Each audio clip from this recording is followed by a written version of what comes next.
Hi everyone. In this video we're going to talk about how you describe a histogram. So we've already done work on creating histograms, and this is almost working backwards. So in these kind of problems you're given a picture of a histogram and asked to describe it. Now describe is a pretty vague word, so we need to make sure there's certain characteristics that we're always talking about. So for me, I use the acronym SOCV so I can remember the 4 characteristics I need to mention. So those 4 characteristics are shape, outliers, center, and variability. So we're going to go in order and look at those 4 characteristics. The first characteristic we're going to look at is shape of a histogram. How do we describe shape? And there's actually 2 parts for histograms we need to talk about. The first is the skew of the histogram. I have these 3 examples of histograms, and you can tell just by looking at them they're different shapes. So how would I describe the shape of each of these? Well, the first one is considered a left-skewed histogram. You need to understand that the skew comes from where is the tail, what we call the tail of the data. So as it's trailing off more towards the left in that picture than it is in the right. And be careful because lots of students do get confused. They think the skew is where the big peak of the data is or the hump of the data, and it's the opposite, all right? So remember, the skew is which side is the tail on. Now the middle, you can tell the 2 sides, there's not really a trailing off on either side.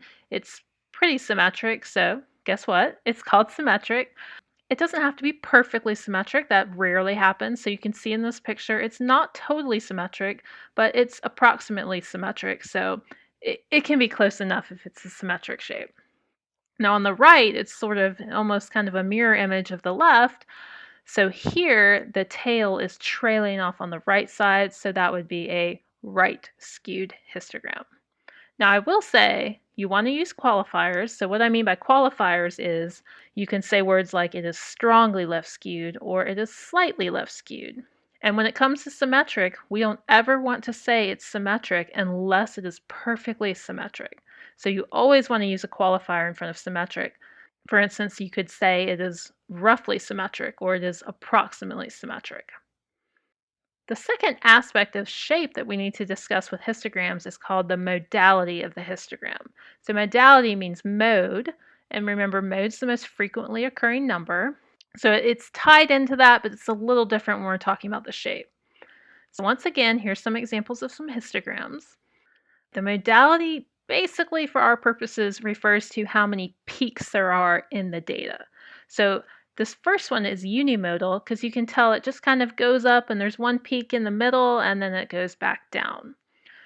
I don't know the exact mode of this data since it's a histogram. It's within those bounds that I have on the x-axis, so I don't have the actual data. So I don't know what the mode is, but I can tell that there's one area where it peaks.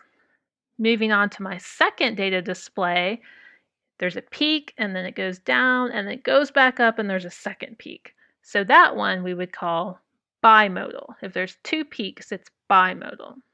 Now the last one you might be looking at and say, I don't see any peaks. There's a little bit of change there, but basically it's just a big rectangle.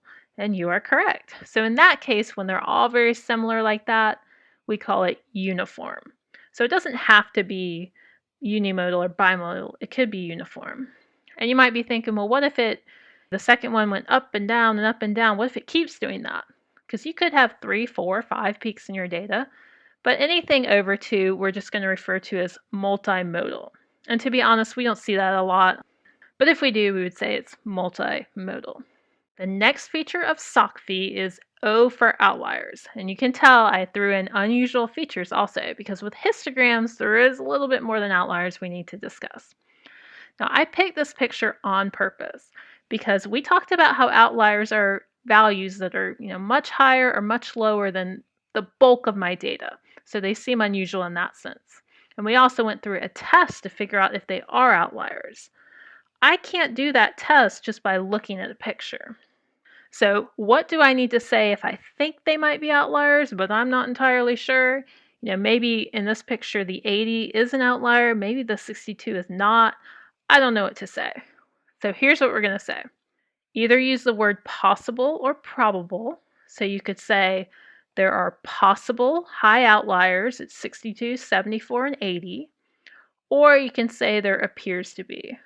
There appears to be some high outliers at 62, 74, and 80. You just don't want to make a definitive statement saying there are outliers because we haven't done that outlier test. Moving on to the unusual feature part, and we don't always have unusual features, just like with outliers, we don't always have outliers in our data, but if we see a couple of unusual features in a histogram, they're worth mentioning. So those features are gaps and clusters. So in my first example of a gap, anytime we have outliers, there's going to be a gap in our data, and that's not really worth mentioning or talking about. But in this example, it is worth talking about when you can see that both sides have a pretty high frequency and then there's a gap between them. So here I would mention there are two gaps in my data at 550 and at 580. Moving on to clusters, I see a nice bimodal histogram here. Usually clusters do go along with bimodal or multimodal data. I would say there's a cluster around 1, and then there's an additional cluster centered around 5. So if your distribution is unimodal, you don't really need to mention clusters, but whenever it's bimodal, you probably should mention your clusters. SOC V, we are up to C, which means center. So the question with center is always, am I going to talk about the mean or am I going to talk about the median? And with histograms, there's a pretty clear rule. If you have symmetric, roughly, approximately symmetric data, we're going to talk about the mean. If we have skewed data, left or right, doesn't matter, we're going to talk about the median. Remember when we talked about these measures, the mean is not resistant. So anytime you have skews or outliers, that mean gets pulled in that direction, and it's not a good estimator of the data. So that's why when it's skewed, we want to use the median instead, because the median was resistant. We want to say around or approximately because we are not calculating the actual mean or the actual median. We're just visually, by looking at a picture, estimating where that value would be. For instance, on the symmetric data, I would say the mean is around 10. And now let's say I'm looking at the right skewed data on the right, I would say the median is around 7 or 8. So as long as you just say a value that's reasonable, so if you had said 7 and your person next to you had said 8, you'd both be right as long as you said around or approximately in front of that. All right, guys, we've reached the end of SOC V with our V, and the V stands for variability. So sort of like where we had choices with center, we have choices with variability. The question is, are we going to talk about standard deviation, IQR, or range? Well, when it comes to a histogram, it's very hard to determine standard deviation or IQR from a picture.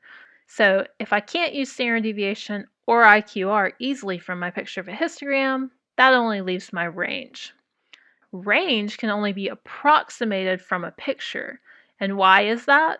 Well, let's look at my example. What's the maximum value in this histogram? I don't know. It could be 92. It could be 98. All I know is it's some value between 90 and 100. Once again, it is very important that we use the words around or approximately when we're estimating what the range is.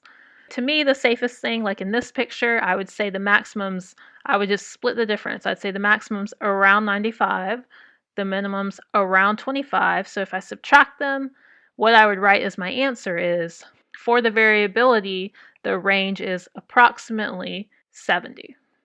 Okay, so as our quick recap, what do we need to talk about when we're describing histograms? So for shape, there were two parts, skew and modality both need to be mentioned. For outliers, clusters, and gaps, and it's okay if you don't have any of them. If you don't, just say there are no apparent outliers in this data. For center, we use the mean if it's symmetric, approximately symmetric data, and we use the median if it's left or right skewed data. And the V for variability, we're just going to make sure we approximate the range of the data. So we're not being specific. And remember, we're not being specific with center either. So this is just looking and making our best estimates based on what we see. So now that you've done that, go ahead and do your self-assess questions and let me know if you have any more questions about this.